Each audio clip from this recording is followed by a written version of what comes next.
Assalamualaikum warahmatullahi wabarakatuh. Hello everyone, on this occasion I will present and explain how to prevent illegal fishing and the reasons why illegal fishing can be happen. Before that, let me introduce myself. My name is Syamputri from the class of 12A. Please listen to the explanation until the end. Firstly, why illegal fishing can be happen. There is some reason why illegal fishing can be happen. Let's dive deeper into each reason. Point number 1 is weak law enforcement. Imagine there are strict rules in place to prevent illegal fishing, just like we have rules in school to keep things in order. However, if there aren't enough people to enforce these rules, like not enough coast guard, patrol boats, or inspectors, it's similar to having no teacher in the classroom. When no one is there to check what's going on, some fishermen might take advantage of this situation. They might think if no one is watching, I can fish wherever I want and catch as much as I can without getting in trouble. This lack of oversight makes it easier for illegal fishing to happen because the chances of getting caught are very low. Number 2 is high demand for fish. Fish is a popular food all around the world, and as the population grows, so does the demand for seafood. This creates a huge market where people are willing to pay a lot of money for fish, especially for certain species that are considered delicacies. Because of this, some fishermen are tempted to catch as many fish as possible, even if it means breaking the law. They might fish in protected areas, catch more than they are allowed, or even target endangered species. It's like if there's a high demand for a rare collectible item, some people might be tempted to steal it or buy it illegally because they know they can sell it for a lot of money. Point number 3, there is lack of awareness. Some fishermen might not fully understand the rules or why they exist. They might not know that certain types of fishing gear can harm the environment, or that catching too much fish can lead to the depletion of fish populations. Without this knowledge, they might think it's okay to fish however they want, not realizing the long-term damage they are causing. It's like when someone doesn't understand that leaving trash on the beach can harm wildlife. They might not see the immediate impact and therefore don't think it's a big deal. Education about sustainable fishing and the reasons behind the rules can help prevent this type of illegal activity. Point number 5, there is inadequate international cooperation. The ocean is vast and fish don't stay in just one place. They migrate across different countries' waters. This makes it difficult for any single country to control illegal fishing on its own. If countries don't work together and share information, illegal fishers can simply move to areas where enforcement is weaker.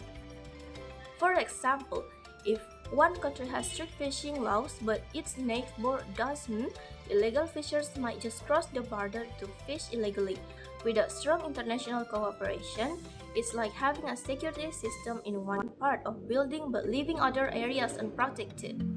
People can easily find a way to bypass the rules.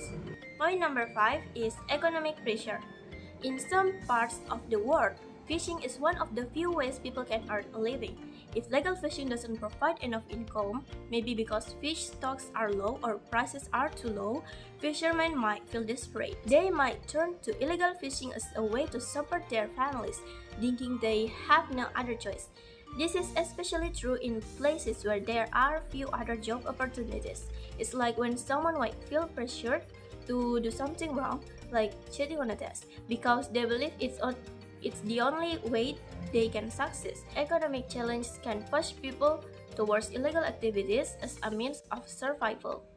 All of these reasons show how illegal fishing can happen when there are gaps in enforcement, high market pressures, lack of knowledge, economic hardship, and lack of coordinated global efforts. Each of these factors contributes to these challenges of stopping illegal fishing and protecting our marine environments.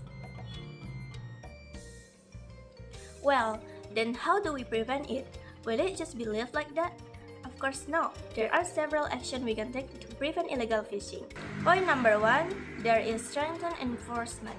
To stop illegal fishing, we need to make sure that the rules are enforced properly. This means having more patrol boats or officers out on the water to check if fishermen are following the laws. Think of it like having more teachers in the classroom to supervise and make sure everyone is doing their work correctly. When people know there are more eyes on them and that breaking the rules could lead them to getting caught, they are less likely to try illegal fishing. Strong enforcement helps ensure that everyone plays by the rules and keeps the ocean safe. Point number 2, there is capacity building. This means giving fishermen and local communities the training and resources they need to fish legally and responsibly. It's like helping someone learn a new skill or giving them the right tools for a job. By providing better fishing equipment, teaching them about the laws, and offering support, we can make it easier for them to follow the rules. When people have what they need to do their job correctly, they are less likely to turn to illegal fishing.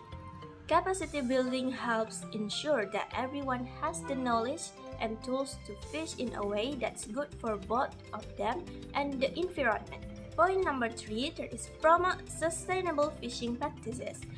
Encouraging fishermen to use sustainable fishing methods is important. Sustainable fishing means using techniques that don't harm fish population or the ocean environment. For example, like using nets with larger holes so young fish can escape, or avoiding fishing in areas where fish are breeding. It's similar to taking care of a garden. If you pick only some fruits and vegetables and leave the rest to grow, the garden will keep producing more food. When fishermen use these practices, they help make sure there will be enough fish in the future and protect the health of the ocean. Point number 4, there is public awareness. Educating the public about the problems caused by illegal fishing is crucial. When people understand how illegal fishing damages the ocean and affects fish populations, they are more likely to support efforts to stop it. For example, if you know that illegal fishing harms sea turtles or coral reefs, you might choose to buy seafood from stores that follow the rules. It's like learning about why recycling is important. You are more likely to recycle if you know it helps reduce pollution and protect wildlife. Public awareness helps create a community that values and supports legal and sustainable fishing practices. And the last pointer is use of technology. Technology can help monitor and prevent illegal fishing in new ways. Tools like satellite tracking can help keep an eye on fishing boats from space. And drones can fly over the ocean to spot illegal activities. Electronic monitoring systems can track what fish are being caught and where. It's like using security cameras in a store to catch shoplifters. Technology helps detect problems and catch rule breakers, even in remote or hard-to-reach areas. By using these tools, we can make it much harder for illegal fishers to hide their activities and ensure that fishing is done legally and responsibly. All of these strategies help create a strong system for preventing illegal fishing, protecting marine life, and ensuring that everyone follows the rules. So that was all my explanation about the reason and prevention of illegal fishing. From the points that we have been discussed, I hope people are more aware of illegal fishing which is not allowed. Thank you for watching until the end. Wassalamualaikum warahmatullahi wabarakatuh.